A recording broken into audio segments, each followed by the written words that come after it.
Tem duas coisas que me chamam muito a atenção no Botafogo de hoje. Uma, tá numa frase que o Abel Ferreira falou na semana passada, depois da derrota do Palmeiras no Rio de Janeiro. Ele falou: os médios têm que bater com os médios. E os médios do Botafogo, que são Gregory e Marlon Freitas, Gregory número 26 e Marlon Freitas número 17, esses dois aqui, eles jogam, constroem, marcam, saem para fazer o jogo. Então, se você não marcar esses dois aqui, vai jogar. Eles vão jogar. E vão dentro do gol, como foi o Marlon Freitas no passe para o Matheus Ponte marcar. Outra coisa que me chama a atenção muito, e a gente falou na prancheta de quinta-feira, o Almada vinha jogando aqui, aberto, do lado esquerdo, na minha visão, com o Savarino por dentro.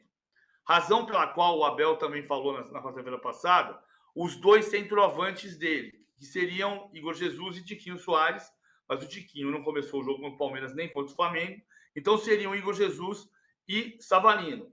Só que o Savarino não para aqui, e o Almada não para aqui. Então o Almada está vindo para cá, e o Savarino está vindo para cá. Ontem, o Botafogo jogou 4-2-3-1. Não foi 4-4-2 com dois centroavantes. O Almada foi meia e o Savarino foi ponta esquerda. O tempo inteiro? Claro que não. Porque o Almada faz essa função e o Savarino faz essa. Então a mobilidade desses três homens de frente é gigantesca, é muito difícil de marcar. Sem contar esse cara aqui, que é o melhor jogador do Brasil neste momento, o Luiz Henrique. A força que tem o Luiz Henrique para arrancar, para driblar, para vir por dentro, para finalizar, é extraordinária. Então, estão 3 pontos. Os médios, a mobilidade dos dois aqui, Almada e Savarino, a força do Luiz Henrique. Também tem o Igor Jesus, que está jogando que não se imaginava que ele fosse jogar nesse momento da temporada. Concorda, o melhor jogador, Danilo, atualmente? É o que tem feito mais diferença, né? É um jogador que faz muita diferença e ele, com arrancadas, especialmente no começo do jogo, quando ele tá mais. Quando ele tá novo ainda, quando ele tá descansado, é realmente impressionante. E o poder de finalização, ele fez gol de cabeça, faz gol chutando, ele é realmente um dos principais jogadores do momento e joga pela direita, que é um lugar que a seleção brasileira tem sofrido, né? Tem Rafinha, Savinho na Copa América, mas que não jogaram exatamente de uma forma que convencesse o Dorival. E aproveitando, subi agora há pouco na minha coluna também, o Estevão é outro jogador muito observado bem de perto pelo Dorival, pela comissão, para estar nessa próxima convocação. O que é debatido é a questão física dele, porque ele ficou muito tempo afastado do Palmeiras, está voltando de lesão agora. Seriam dois jogadores, duas opções para jogar, para convocar para a seleção brasileira, para jogarem os dois pela direita. Danilo, só como complemento ao que você falou, ontem, na quarta-feira retrasada, Palmeiras e Flamengo, o Dorival Júnior estava no Allianz Parque. Ontem, quem estava no Allianz Parque era o Juan. O Juan, que faz parte da comissão técnica do Dorival, estava no Allianz Parque. Então ele estava vendo, observando exatamente na linha que você está dizendo. E o Estevão, ele não jogou contra o Flamengo, né? Porque ele estava afastado ainda da lesão. Então ele está sendo, e ele é observado, e é uma curiosidade também, PVC. Basta ver que o Estevão não foi colocado na convocação do time sub-20, da seleção sub-20. E o Estevão não estar numa seleção sub-20 seria uma loucura. Então, não faz muito sentido. Então, tudo indica mesmo que ele vai estar convocado para a seleção para os jogos agora, Equador e Paraguai. Com certeza, eu tô nessa. Agora, e o Arthur Jorge, a gente coloca no top, que top, PVC, de qualidade de técnicos no Brasil, no momento?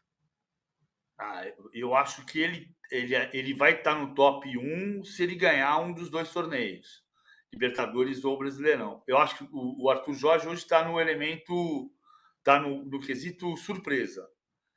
Porque o Arthur Jorge era um técnico, quando veio para o Brasil, as informações de Portugal não davam conta de que ele fosse um teórico como o Luiz Castro, nem que fosse... É verdade que o Abel Ferreira também não é o cara de maior prestígio em Portugal, mas ele não era nem um teórico como o Luiz Castro, nem era um campeão como o Jorge Jesus, nem era um promissor já vencedor de Champions, já vencedor de trabalhando em Premier League e Champions League como o Bruno Lage. Então, ele veio para cá, largando o Braga na reta de chegada do Campeonato Português, causou uma certa indignação.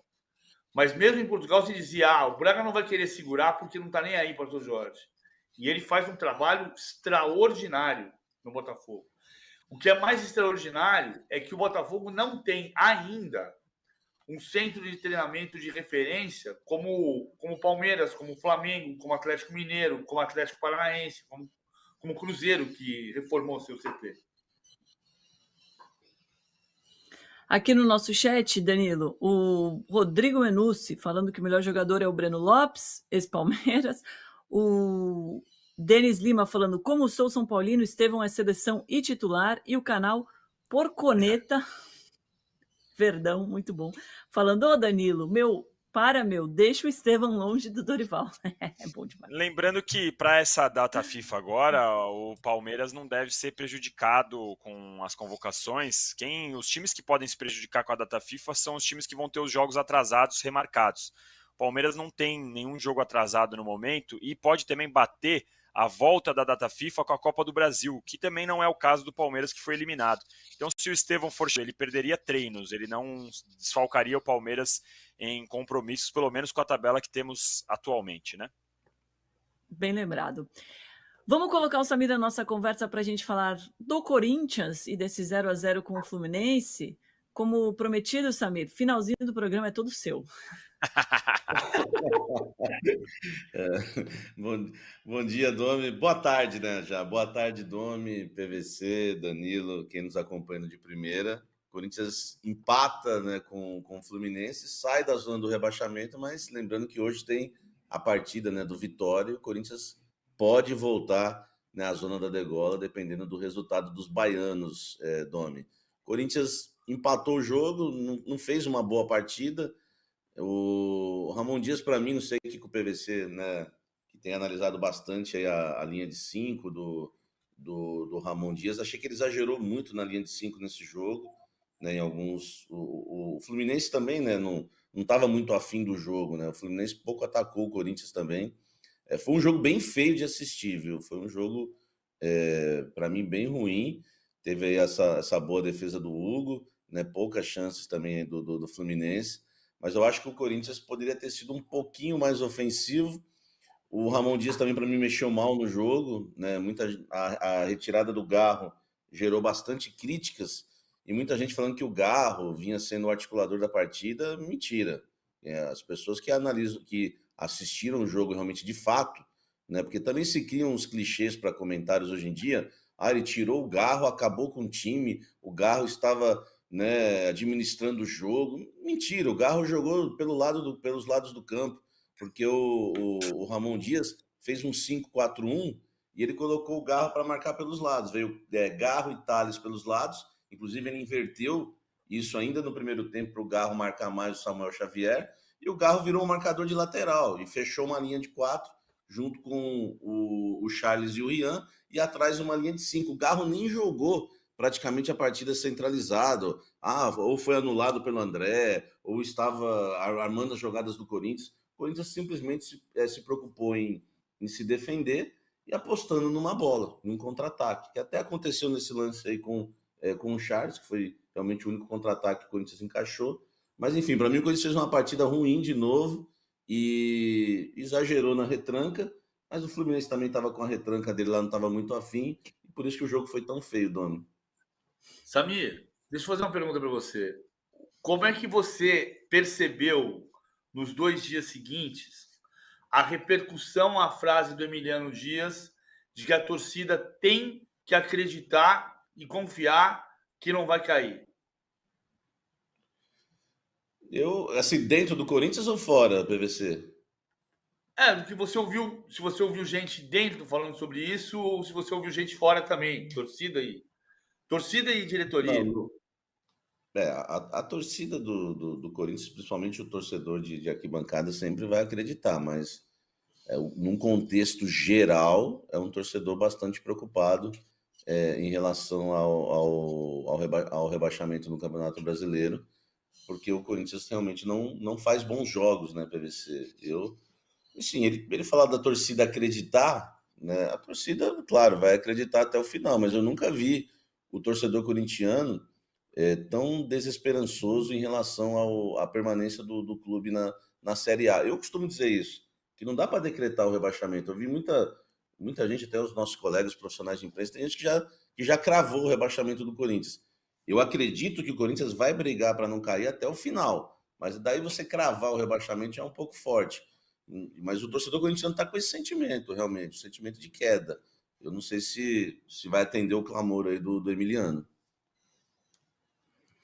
Bom, se o torcedor não tiver com esse sentimento também, né, nessa atual conjuntura, do jeito que está, o jeito que estão os bastidores do clube, né, é um negócio maluco. Para quem está de fora, vendo a dívida do tamanho que está, a gente sempre fala isso, né? E eles ainda falando de contratação, sem se preocupar com o futuro, é muito preocupante. A gente tem, inclusive, o Emiliano Dias falando sobre isso, sobre chegadas de novos reforços. Vamos ouvi-lo. Mira, falar de los dos atletas hasta que a gente tem en carpeta esa gente, creo que están avanzados, mas hasta que no firmen no puedo falar, por respeto a você y a toda la torcida, sobre todo, hasta que no asigne, porque lleva un proceso ahí de revisación médica y de todas esas cosas, a cuando asigne, mas tanto Fabinho como el presidente están trabajando mucho para trazer toda la gente que a gente precisa, así que estamos tranquilos. Por ahora estamos tranquilos. Tem que esperar mesmo assinar, que a gente já viu isso acontecer, né? Em relação aos reforços, o Corinthians também fez grandes promessas. Aliás, grandes promessas não é verdade, mas teve muitas negociações com nomes mais fortes, mas acabou não fechando. E vieram, né, os nomes mais modestos agora que eles têm que apostar, que é o Héctor Hernández, que já chegou, né, o espanhol, mas também a última partida dele foi em abril, não sei se ele vai demorar ou não para estrear. E agora o volante venezuelano, né, o Martínez. Então a gente vai ter que aguardar em relação em relação ao desempenho desses jogadores. Mas reforços também não chegou nada, Domi, que o Corinthians tenha gastado milhões dessa vez e que venha animar o torcedor, né? As piores contratações e o que foi gasto realmente foi lá atrás, né? Com o Mateuzinho, 5 milhões, o Pedro Raul, 5 milhões. Enfim, a diretoria até tentou fazer as loucuras dela, mas não conseguiu dessa vez, não porque os clubes não aceitaram, né? Os clubes árabes, nos casos do Cuejar e também do Plata. Tem que agradecer, né, Danilo, que as loucuras não deram certo dessa vez. Tá escrevendo certo por linhas tortas, porque o certo seria o Corinthians, economicamente falando, né? Não estou falando da parte de campo, porque, óbvio, um time que está na zona de rebaixamento, você vai achar espaço para reforço. Mas na parte de grana, o Corinthians não está pagando o Ranieri, não tá acumulando juros e dívidas e não sei o quê. E do outro lado, você abre a página do jornal aqui é Corinthians não paga tal. A página do lado é Corinthians vai contratar mais não sei... Ué, se não tem dinheiro para pagar o que está atrasado, como você vai comprometer o do futuro? Enfim, para mim é uma loucura o jeito que estão conduzindo o Corinthians no momento. Por isso que o Samir está de castigo até segunda ordem, a gente só chama ele no finalzinho do programa. Coitado, sofrendo as consequências. Eu preciso ler o regulamento de primeira. Não, amanhã a gente toma mais cedo, porque amanhã tem jogo da Sul-Americana. É que hoje tinha briga do Palmeiras de São Paulo e hoje tinha o 4x1 do Botafogo no Flamengo. Então, tinha que ser no final. Amanhã não, amanhã você vem mais cedo. Eu vou te mandar o regulamento, Samir. O Corinthians joga com vantagem, Domi. E se o Vitória hoje, né, não fizer a lição de casa, o Corinthians continua fora da zona do rebaixamento, eu vou subindo de pouquinho em pouquinho. Tem uma informação tem a atualização da Shopee, viu, Domi? Dá tempo? Com certeza. Não, é porque eu tenho um trauma, né? Um dia eu perguntei, dá tempo? Você falou, não, você não. Tô brincando, você nunca falou isso. Há uma atualização em relação ao patrocínio da Shopee. A informação que a gente trouxe com exclusividade que o Corinthians recusou a Shopee, né, por conta de medo de meme, né? Isso aconteceu, seria um patrocínio pontual contra o Grêmio e ficou medo talvez do time ser eliminado, né, naquela partida e começar a fazer aquela piadinha pronta, o time da Shopee, o presidente da Shopee, tudo aquilo que a gente já explicou. Na cabeça deles, o torcedor pensava igual. Só que depois que a informação vazou, a diretoria recebeu muitas críticas em relação a isso, né? Porque dá para ver que o torcedor é muito mais inteligente do que a própria cúpula corintiana. O torcedor entende que não dá para ficar perdendo dinheiro no mercado. O Corinthians já perdeu alguns patrocinadores e a ala que apoiava essa ideia começou a perder força.